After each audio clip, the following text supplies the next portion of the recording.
Get ready. 10 seconds. 5 seconds. Start. It has been observed by planners and demographers that beyond an optimum level of urbanization, the rate of depletion of the surrounding hinterland becomes faster, eventually causing decay in urbanization and urban poverty. Hence, to sustain urbanization, it is required that it must be kept within the optional limits. It has been observed that unequal distribution of population results in unequal distribution of resources are fast concentrating in the urban clusters. The urbanization in these countries has been faster than the rate of industrialization. It is more due to rising concentration of population. This has led to urban poverty, social tension, and crime. Unfortunately, when industrialized countries are giving up the large city norms, the developing countries are still continuing on the same trend. By 1990, 18 out of 24 largest cities of the world were in these countries. During the International Conference on Population and Development in 1994, it was apparent that there was greater realization among the developing countries about the interrelationship between the population and development. Low levels of technological progress coupled with rapid population growth was placing immense strain on the social and economic programs. There was unanimity on the issue that population growth must be balanced with sustainable socio-economic development and the regenerative capacity of the natural environment. It must be realized that the present generation of man is the trustee of entire biodiversity.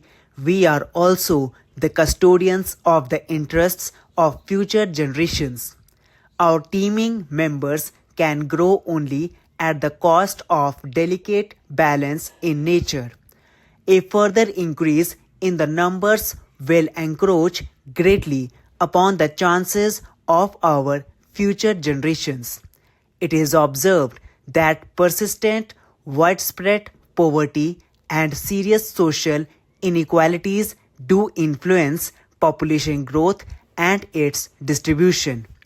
Therefore, it is sought that the population should be integrated as a major issue in the development strategies and planning at all levels.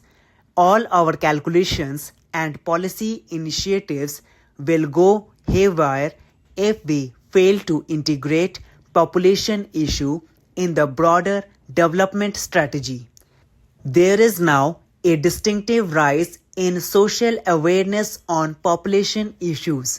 Majority of countries have formulated their respective comprehensive population policies, and population has become an issue high on their national agenda. In our campaign against the numbers, our focus has been to control the birth rate and linkage to small family. We emphasize linkage between small family norm and greater opportunities for human resources development. Beyond economic logic and policy, the problem has its sociological dimensions as well. We will have to focus on the major sociological factors that can influence the population issue. Social attitudes towards women is one such factor. Traditionally, women are deprived of a role in decision making at all levels, from family to the highest policy making fora. This attitude has to be changed. The need to give women decision making rights was recognized by the ICPD in 1994. Further, in Beijing At 4th World Women Conference, the need for overall empowerment of women was demanded. That includes education, health, employment opportunities, political and economic empowerment. All these areas have remained relegated to background for centuries. We have charged our family planning programs to more comprehensive family welfare programs on similar lines. I think more focused approach to women's empowerment is also required to supplement our policy initiatives in population stabilization. Achieving equality between men and women is an acceptable global norm, and such a commitment by itself is a hallmark for a democratic civilized society. Further, it has been recognized that empowerment of women has a significant bearing over the demographic issues. At ICPD, it has been recognized that population and development programs are most effective when steps have simultaneously been taken to improve the status of women. Among the developing countries where a substantial part of the economy is in unorganized sector, much of inputs and outputs of the workforce of women remained unrecognized. Women control most of the non-monetary economy like subsistence agriculture, domestic labor, and bearing and raising the children. They also play significant part in money economy like household industries, informal sector, wage labor, etc. In spite of their contributions, the index of human development like education, health, employment, and life expectancy remain low in case of women. Ignoring the needs of women has resulted in uncontrolled population growth, high infant and child mortality rates, weak micro and macro level economy, and overall deterioration in the Human Development Index and social development.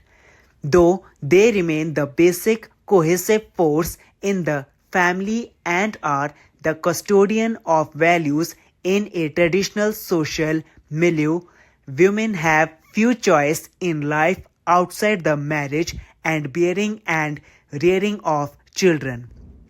We cannot afford to exclude them from having equal opportunities as men in their life. They not only constitute about half of population but also influence the future generations more significantly. Investment in women should be seen in this light. It will mean better life.